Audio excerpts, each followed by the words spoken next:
డైలాగ్ని చెప్పి జనాన్ని కన్విన్స్ చేయడం వేరు, ఎస్ బట్ మీరు ప్రతిదీ ఎక్స్ప్రెషన్తోనే కన్విన్స్ చేయాలి.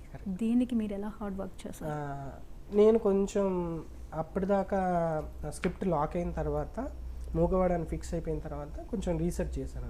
మూగ వాళ్ళు ఎట్లా మాట్లాడతారు, మళ్ళీ వాళ్ళు పుట్టు మూగ అయితే ఎట్లా మాట్లాడతారు, మధ్యలో యాక్సిడెంట్ అయితే ఎట్లా ఎట్లా కన్వే చేస్తారు, గుడ్డి ఇంకా మూగా ఉంటే ఎట్లా కన్వే చేస్తారు, ఇలా చాలా ఎలిమెంట్స్ ఎక్స్ప్లోర్ చేశాను. ఆ ఎలిమెంట్స్ చూసినప్పుడు చాలా బాధ వేసింది. అరే ఇంత కష్టపడతారా వీళ్ళు, అంటే మనకి ఏడుపు వచ్చి అమ్మ అని అనడానికి కూడా ఉండదే వాళ్ళకి అన్నట్టు ఓన్ రీసెర్చ్ చేశాను. అమెరికన్ సైన్ లాంగ్వేజ్ నేర్చుకున్నా. ఫిలింలో కొన్ని డైలాగ్స్ ఉంటాయి నాకు, అంటే అమెరికన్ సైన్ లాంగ్వేజ్ వాడాలి, అది నేర్చుకున్నాను. అట్లా నా పార్ట్ ఆఫ్ ఇది చేశానండి రీసెర్చ్.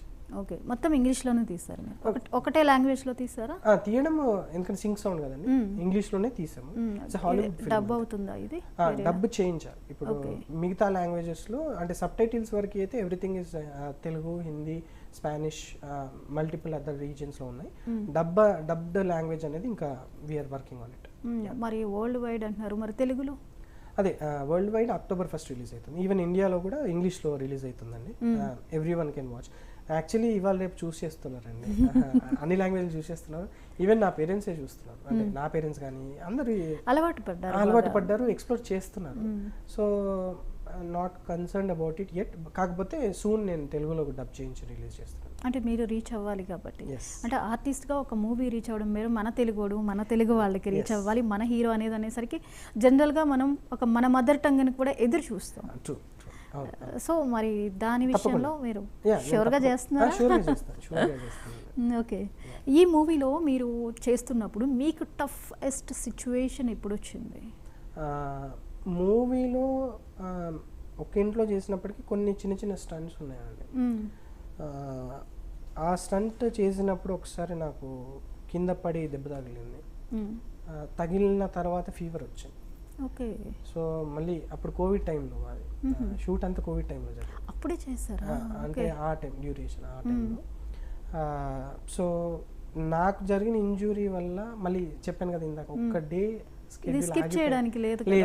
సో ఇంకా ఆ పెయిన్ బేర్ చేస్తూ చేయాల్సి వచ్చింది. ఓకే, ఇంకా అట్లా that was challenging for me a lot. Somehow జరిగింది. మీరు ఏదైతే బిఫోర్ ప్రాజెక్ట్ అనుకున్నారో యాజ్ ఇట్ ఈజ్ తెరకెక్కించగలిగారా? ఇంకా ఏమైనా చేంజెస్ చేయాల్సి వచ్చిందా? ఇంకా కొంచెం ఇంప్లిమెంటేషన్స్ కావచ్చు, లేదా పూర్తిగా మార్పు కావచ్చు. అండ్ మీరు వరల్డ్ వైడ్ ఆడియన్ని నచ్చేలా చేయడానికి పర్టిక్యులర్గా ఏమైనా మీరు జాగ్రత్తలు తీసుకోవడం కానీ, కొత్తగా ఏదైనా రీసెర్చ్ చేసి అటువంటివి చూపించడం కానీ మూవీలో జరిగిందా? ఎవరైనా ఏ మూవీ తీసినా, ఈవెన్ రాజమౌళి గారైనా సరే, మూవీ అయిపోయిన తర్వాత 100% వాళ్ళకి ఇంకా ఇక్కడ ఇంప్రూవ్మెంట్ వస్తే బాగుంటుందేమో అనే ఆలోచన కంపల్సరీ ఉంటుంది. అవునట, సూపర్ హిట్ అయినా అరే ఈ సీన్ కొంచెం బాగా తీసి ఉండాల్సింది. ఈవెన్ యాక్టర్స్ కూడా అరే ఈ సీన్ ఇంకా బాగా నటించాల్సిందని ఉంటుంది. సో నా ప్రాజెక్ట్లో కూడా డెఫినెట్లీ ఉంది. అంటే చూసుకున్న ఎంతసేపు చూసుకుంటుంటే అంత ఇంకా చేసి ఉండాల్సింది అని అనిపిస్తూ ఉంటుంది. So that is there.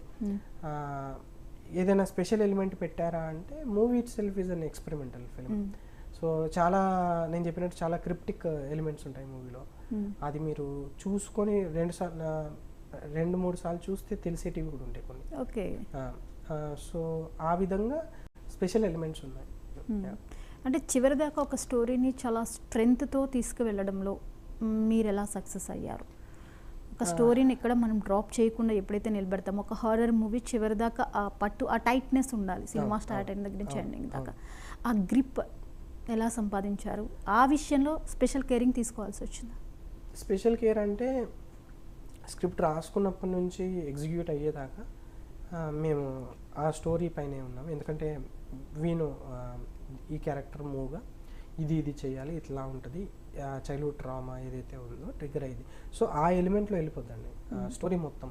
అందుకే నేను హారర్ అని స్ట్రెస్ చేయకుండా it's an emotional journey film అని చెప్తాను. అంటే ఇప్పుడు మీ మూవీ చూసిన తర్వాత తప్పు చేయడంకి దానికి శిక్ష అనేది మీరు కన్వే చేస్తున్నారు. సో అసలు ఈసారి ఆ మూవీ చూస్తే తప్పు చేయాలనేవాడు ఆలోచించే విధంగానే మీరు ఈ మూవీని తెరకెక్కించారు అనుకోవచ్చు. ఎగ్జాక్ట్లీ. నా అంటే చెప్పడం మూవీ కాన్సెప్ట్ వచ్చేసి తెలిసి చేసినా తెలియక చేసినా తప్పే. సూపర్ So, డైలాగ్ బాగుంది నిజంగానే. Thank you. చాలా వాస్తవం, చాలా బాగా చెప్పారు సింపుల్గా. సో ఏదో తెలియక చేసేసా పశ్చాత్తాపం పడితే సెట్ అయ్యిద్ది అంటే భయం ఉండదు మనకి. వాళ్ళే తప్పు చేసేసి గుడికి వెళ్ళి మొక్కేసుకుంటే అయిపోయింది దేవుని క్షమించమని అంటే అవ్వదు. తెలియక చేసిన ఆ తప్పు అనేది ఫర్ ఎవర్, అంటే నీకు శిక్ష పడాల్సిందే, నీకు పడుతుంది. ఆ పడే శిక్ష ఎంత భయానకంగా ఉంటుంది అనేది దట్ ఈస్ అవర్.